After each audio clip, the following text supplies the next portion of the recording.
Guys, welcome to our daily encounter. As we finish up, well, we're not quite finished with it yet, but as we're getting closer to the end of 2 Samuel, we're finding a theme is going to run through it, both in today's reading and in tomorrow's reading. This idea of God's faithfulness, His power, His strength for deliverance, but also the necessity of man's faithfulness in contact to that deliverance.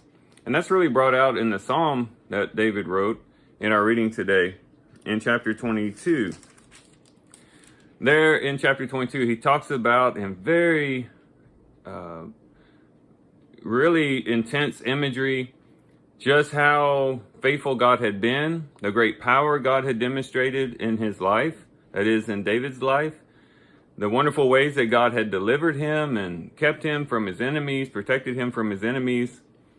But also running through here is some language that we might find a little bit challenging, in that David talks about his own righteousness.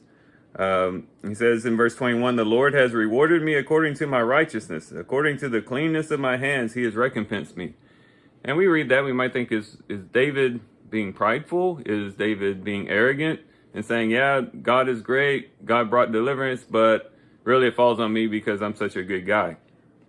I don't think so. I think that this psalm was very important for future generations to have, to understand that, yes, God is powerful. Yes, God can work wonders and bring a great deliverance to his people. But on the people side, they must be faithful. And they must live a life in allegiance to God and in submission to God if they expect that deliverance. And so David's writing a psalm that future kings, and then also even the regular people, could hear, that would remind them that, yes, we have a God who's powerful, who's mighty, and we've seen that demonstrated in 1 and 2 Samuel through the life of David and him overcoming his enemies. But at the same time, he's a God that is not to be manipulated. And that's something that we need to remember as well. Maybe, as we read the story of David and we read maybe more specifically this psalm that he wrote, we might think, yes, God is with us. We have the victory. He can make us leap over a wall. He can have us do great things. But that's not just an open check to where we can live in rebellion against God, do our own thing, never listen to the voice of the Lord, never listen to what he's revealed in his word, and kind of go our own way, but still expect the Lord to do great things in our lives. We have to be living a life of faithfulness, not necessarily sinless perfection. Clearly, David didn't live that way. But when he did sin, God corrected him and disciplined him, and David would return in repentance back to the Lord and continue walking in faithfulness to God. And that's a good model for us to follow as well. So let's be encouraged, as the early readers of 2 Samuel would have been encouraged, to not break faithfulness with God.